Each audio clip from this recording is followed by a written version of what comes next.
Market research is often the forgotten child in a small business. Everything else gets allocated funds, but nothing for market research, even though it can dramatically increase your business's success. I'm Kalila Reynolds, and it's time for another episode of Money Moves JA, brought to you in partnership with EXIM Bank's Business Advisory Service, giving you the tools to grow your business. We have with us this week CEO of Bluedot Data Intelligence, Larren Peart.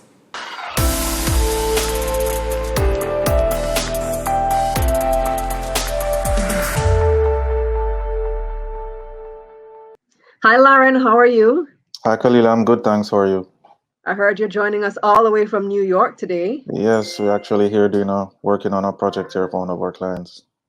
Wonderful. So, when I think market research these days, Bluedot is definitely one of the big names that comes up. So, you guys have built up quite the reputation for yourself, especially with your, what do you call it again? The mental thing? Neuroscience. Neuroscience. Yeah, Yes, man, especially neuroscience. with your neuroscience Yeah, ability. man. So before we get into all that complicated stuff, though, for those of us who just have our little business and we want to do some little market research, first of all, just break it down. What is market research and why is it important? So simply put, market research is the science or the methodology that allows anyone to or businesses use to understand who their customers are, what their customers want, and how to market or target to them, which is why it's very important, in short. All right, so very simple definition of market research. Why should I do it? A lot of businesses go out there just assuming what customers probably want or if they are giving their customers the right thing. Why is it Yeah. important to conduct market research? That's a good question, and that's actually a huge problem that we have here in the Caribbean. We're accustomed to making gut-based decisions or decisions that aren't based on data or data-driven, which it can work, but it's not the best way to go about making very important decisions, especially that you're going to be putting money behind. Um, so on average, over 30% of businesses who do market research um, see significant increases in revenues, right? So that's number one. Two, it's very important to understand, like I said earlier, who your customers are and how to market to them. If not, if you're just building products based on anecdotal information, it's like fishing in a pond with dynamite. So you need to be able to understand the profile of your consumers, what makes them tick, what to understand their consumer behavior, their purchasing behavior, and how to target your products to our services towards them. Yeah, so that's so true. A lot of people, a lot of businesses never do any type of research. It's probably the most underfunded section of business. Exactly. Exactly. Yeah. And we have a lot of like you might ask in a WhatsApp group with all of your friends or your family members, what do you think about this? And there's a lot of bias that comes into that, because you're asking people who like you. So it's very important to get information from a wider cross section or a wider sample of the community that are representative of your potential customers and not just your family and friends. So, what are the top benefits of doing market research? Good question. So primarily, you need to understand your markets, what the market opportunity is, right? So a lot of businesses, start up or they start to provide services or products without even knowing if there is a need for the product or service.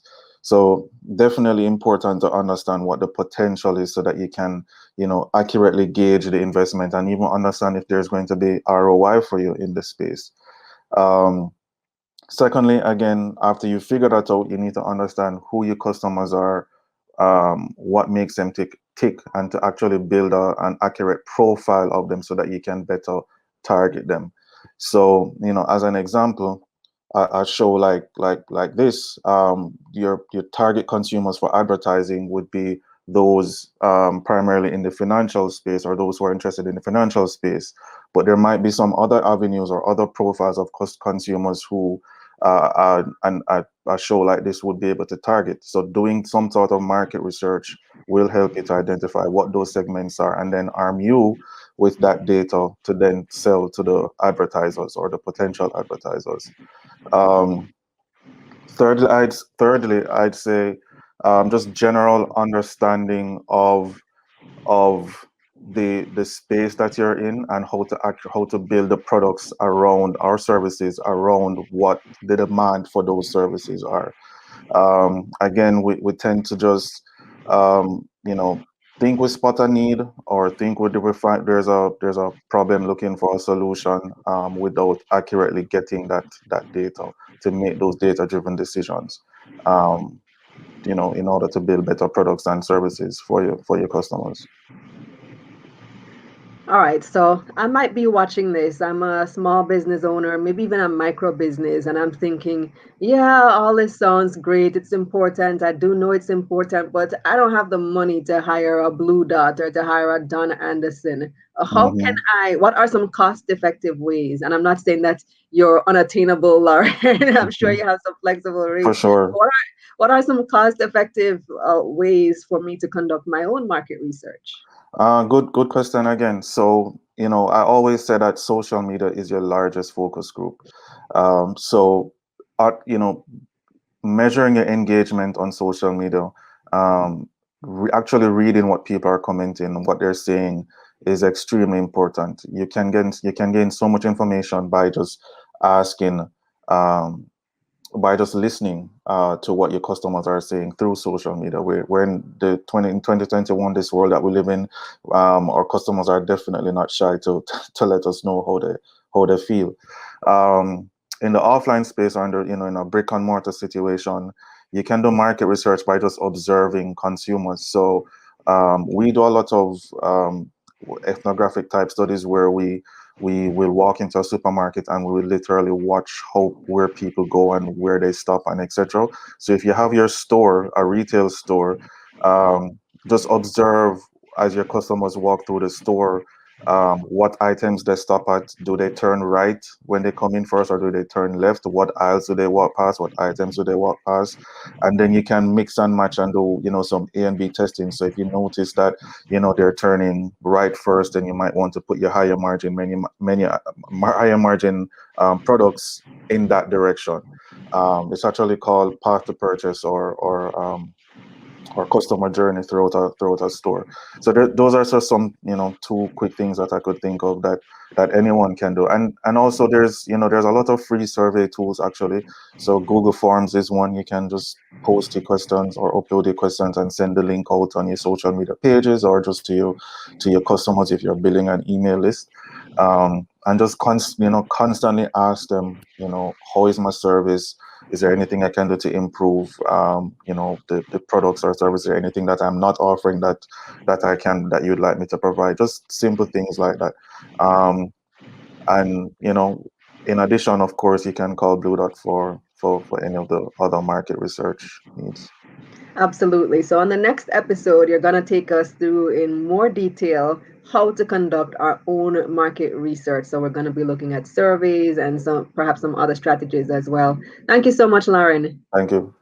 And here's a recap of Larren's main points. Over 30% of businesses that do market research see significant increase in revenue. Understand who your customers are and what makes them tick. And get information from a wide cross-section of your community, not just family and friends. So how much of your budget are you now going to allocate to market research? Comment below. That's it for this episode of Money Moves JA, brought to you in partnership with EXIM Bank's Business Advisory Service, giving you the tools to grow your business. Visit their website at eximbankja.com and visit my website, KalilaReynolds.com, for a summary of this episode. You can click the link in the description box below. I'm Kalila Reynolds. Until next time.